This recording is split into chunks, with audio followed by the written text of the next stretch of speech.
Ika-5 araw ng impeachment trial ng Vice Presidente. Hulyo 14, 2026.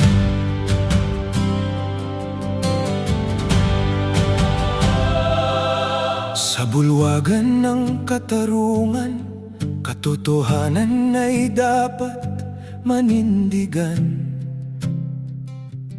Bayan ay nanonood, kamay ay nanginginig, ang salita'y sinambit, banta ay ginawa. Ngayon ang bigat ng kapangyarihan ay tinitimbang. Ang pangalawang pinakamataas na opisina susunod sa pwesto, nanumpa ng sagrado at banal. Ngunit ang dila'y apoy, sabi ng kasulatan, sinusunog ang itinaguyod ng maraming taon. Tabak ng katotohanan, timbangan ng katarungan, walang autoridad maliban sa Diyos.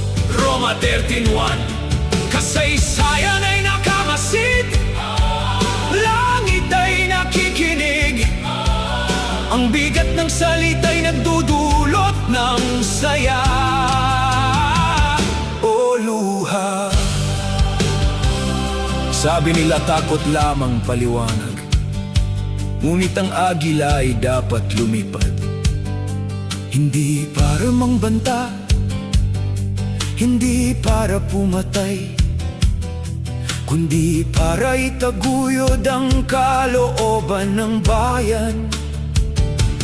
Ang integridad ay gumagabay sa matuwid, Kawikaan 11:3.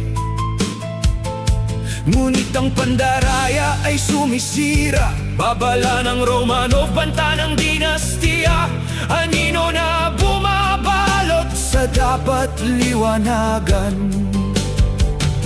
Sinabi ng NB, ang video ay totoo, ang banta ay ginawa, alam ng bayan. Hindi lamang salita sa pribadong usapan, kundi pampublikong kilos ng may kapangyarihan. Grave threats at sedisyon ng kaso ay handa, ngunit ang korte ng impeachment ay dapat magbasiya. Ang sagradong tiwala ng konstitusyon, kapag ang lider ay nabigo, kalawang at sira. Ang Diyos ng Israel ay nagsalita ng malinaw, 2 Samuel 23.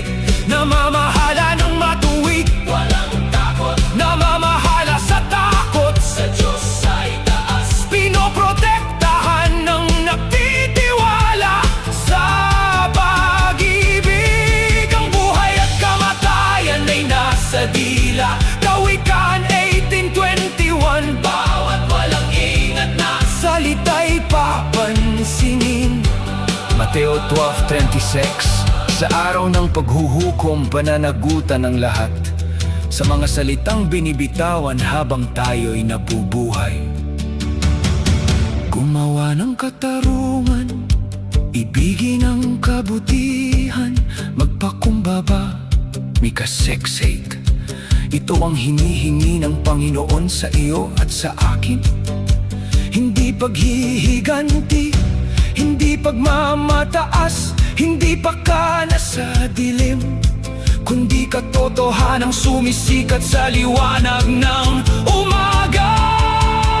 Sino ang tatayo sa harap ng trono? Kapag tumawag ang katarungan, tayo'y nag-iisa. Pagtitiwala ng bayan, banal na pangako, marami ang ibinigay, marami ang kailangan.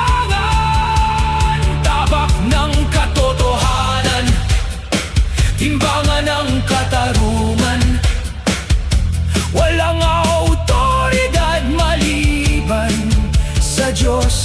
Roma 13:1. Kasaysayan ay nakamasid, langit ay nakikinig, ang bigat ng salita'y nagdudulot ng saya o luha. Kapag ang matuwid ay namamahala, ang bayan ay nagagalak. Kapag ang masama ay naghari, ang bayan ay humihibik. Ang pagmamataas ay nauuna sa pagbagsak. Kawikaan 16:18. Mapagpakumbabang puso ang nakakarinig ng tawag. Ang hatol sa kasamaan ay dapat madali. Ecclesiastes 8:11. Ang puso ng tao sa ilalim ng araw ay magtatakda upang gumawa ng masama. Kung ang katarungan ay nag-aatubili, mahina o malakas, bigyan mo ang iyong lingkod ng pangunawa, o Panginoon, upang makilalang mabuti at masama. Karunungan sa mga hukom, lakas ng loob sa totoo. Ang bigat ng salita ngayon ay nasa inyo. Katarungan ay mananaig, katotohanan ay babangon sa ilalim ng mata ng Diyos na nakakakita ng lahat. Timbangin ang mga argumento, pakinggan ang kaso, hayaan ng integridad ang pumalit sa pwesto. Ang buhay at kamatayan ay nasa dila, ang awit ng katarungan ay nagsimula